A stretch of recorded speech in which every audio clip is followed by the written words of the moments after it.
Meditations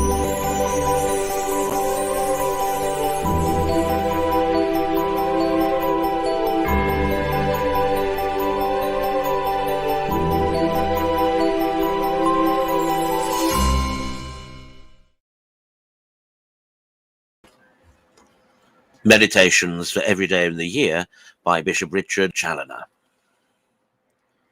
January 7th, on the wise men's journey to Bethlehem.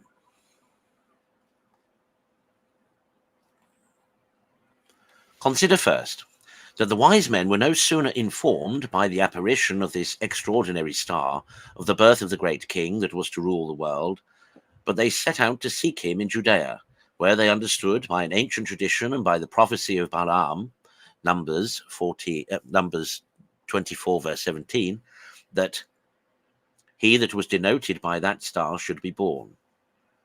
And as it was natural for them to expect to hear news of him in Jerusalem, the capital city of Judea, they went thither to inquire after him.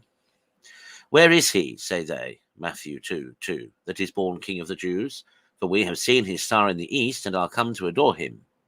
But as his kingdom was not of this world, but was to be established upon other kinds of foundations than any mortal empire, in the immortal souls of his people and upon the ruins of worldly pride and of all the pomps of Satan, he chose for his birth the humble stable of Bethlehem, before any of the stately palaces of Jerusalem, as being more agreeable to his kingdom, the kingdom of humility and truth.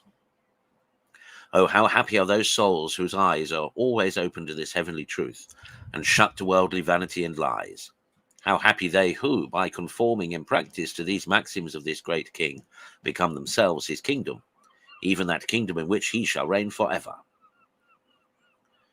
Consider, secondly, how King Herod was troubled at hearing of the birth of this new king, and so was all Jerusalem with him, in which they were a figure of all such souls as are so wedded to this cheating world and its lusts, as to be more afraid of parting with them than of losing an eternal kingdom. And therefore they are troubled and disturbed when they are summoned by the messenger of heaven to arise and leave these toys to go and seek after Christ. And they even strive to stifle the heavenly infant and those lights and graces that offer to conduct them to him. Oh, how much more happy were the dispositions of the wise men, who were willing at any rate to find Christ, and who gladly sought and embraced the directions of those that by their office were qualified to point him out to them. But alas, how miserable were those priests and scribes, who, whilst they directed the wise men to our Saviour, took no pains to seek him themselves. See, my soul, this never be thy case. Consider, thirdly, how the wise men in their way from Jerusalem to Bethlehem were again favoured with the sight of the star, which both conducted them to Bethlehem and pointed out to them the place where our Saviour was. This heavenly light filled their hearts with exceeding great joy, and going in they found him whom their souls desired, and they paid their homage to him. Oh, how precious, how lovely, how desirable is that light that conducts the soul to Christ. Oh, what joy, what delight it is to the soul to see herself draw near to her God, her sovereign good.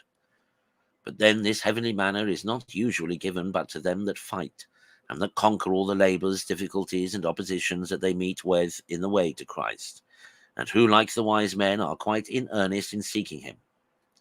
Happy they that follow this great example. Happy they that taste and see how sweet the Lord is to them that seek and find him.